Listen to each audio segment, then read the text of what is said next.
आपण सगळ्यांनीच भूताच्या गोष्टी ऐकल्या आहेत, बरोबर? पण कधी विचार केलाय का की एखादी गोष्ट इतकी अंगावर का येते? म्हणजे असं काय असतं त्या कथेत? चला, आज आपण हीच समजून घेऊया. एका प्रसिद्ध कथेचे एक एक पदर उलगडून पाहू. आता विचार करा, एक ओळखीचा रस्ता, रोजचाच, पण तोच रस्ता अचानक भीतीदायक का वाटू लागतो? ह्या प्रश्नाचं उत्तर एका गोष्टीत दडलंय. आणि ही गोष्ट सुरू होते एका अतिशय सामान्य ठिकाणी, एका शाळेच्या लायब्ररीत. तर गोष्ट आहे एका विद्यार्थिनीची. फायनल परीक्षेची तयारी सुरू आहे आणि ती रात्री उशिरापर्यंत लायब्ररीत थांबलीये. आता ही सिच्युएशन आपल्यापैकी अनेकांनी अनुभवली असेल, नाही का? अगदी नॉर्मल वाटतंय सगळं. ही आहे त्याची टाईमलाईन. संध्याकाळी 6 वाजता ती लायब्ररीत पोहोचते. साधारणपणे 8 वाजेपर्यंत ती घरी निघते. पण आज रात्रीचे 10 वाजलेत आणि ती अजूनही तिथेच आहे, अभ्यास करतेय. आणि महत्वाचं म्हणजे ती आता जवळपास एकटीच आहे. लायब्ररी पूर्णपणे शांत झालीये. आणि त्याच शांततेत अचानक बाहेरून काहीतरी विचित्र आवाज येऊ लागतो. कसल्या तरी पावलांचा आवाज. त्या शांत वातावरणात हा आवाज एकदम वेगळा, एकदम चुकीचा वाटतोय. भीतीची ही पहिली चाहूल होती. बरं, आता लायब्ररीतून बाहेर पडून घराकडे जायची वेळ झालीये. पण तो जो एकटेपणा आणि ती जी अस्वस्थता आत जाणवत होती, ती आता बाहेरच्या रस्त्यावरही सोबत येणार आहे. बघा, अपेक्षा काय असते की रस्त्यावर थोडीफार वर्दळ असेल, ओळखीचे चेहरे दिसतील. पण प्रत्यक्षात काय आहे? एक लांब लचक, भयान कॉरिडोर आणि त्यानंतर पूर्णपणे रिकामा, निर्मनुष्य रस्ता. दिवसा जिथे मित्रमैत्रिणींची किलबिल असते, तिथे आता फक्त भयान शांतता आहे. आणि त्याच शांततेत कॉरिडॉरच्या अगदी टोकाला एका स्त्रीची आकृती दिसते. आणि डोळ्याची पापणी लवते न लवते तोच ती गायब होते. काय होतं हे? खरंच कोणी होतं की फक्त मनाचा भास? तो मनाचा भास नव्हता. कारण आता जी भीती फक्त मनात होती, ती आता डोळ्यासमोर अंधारात आकार घेऊ लागली होती. जमिनीवर एक सावली दिसू लागतेय आणि ती वाढत जातेय. पण विचित्र गोष्ट ही आहे की तिथे सावली पाडण्यासाठी कोणीही उभं नाहीये.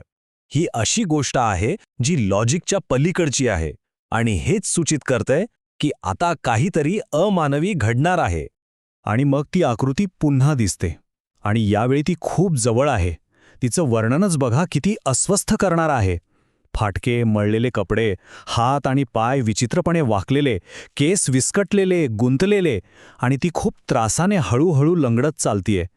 हे सगळं बघूनच अंगावर काटा येतो. आत्तापर्यंत ती आकृती फक्त दिसत होती, पण आता ती मुखामुखी येणार आहे. कथेचा सर्वात भीतीदायक क्षण. ती बाई वळते आणि एक प्रश्न विचारते, तुम्ही माझ्या मुलीला पाहिलं का? या प्रश्नात राग नाही, द्वेष नाही. आहे ती फक्त एका आईची हताशा, तिची वेदना. आणि म्हणूनच हा साधा वाटणारा प्रश्न इतका भयंकर वाटतो. या क्षणी ती मुलगी पूर्णपणे गोठून गेली आहे.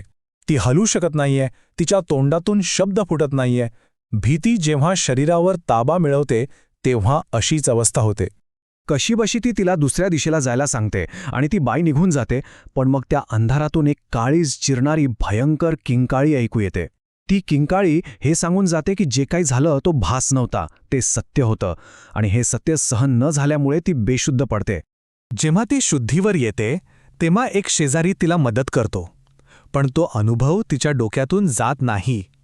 मग प्रश्न उरतो की कोण होती ती बाई आणि हे सगळं का घडलं? चला, आता या दंतकथेमागील सत्य जाणून घेऊया. ही गोष्ट आहे अगाथाची. 1998 साली ती एक 32 वर्षांची आई होती.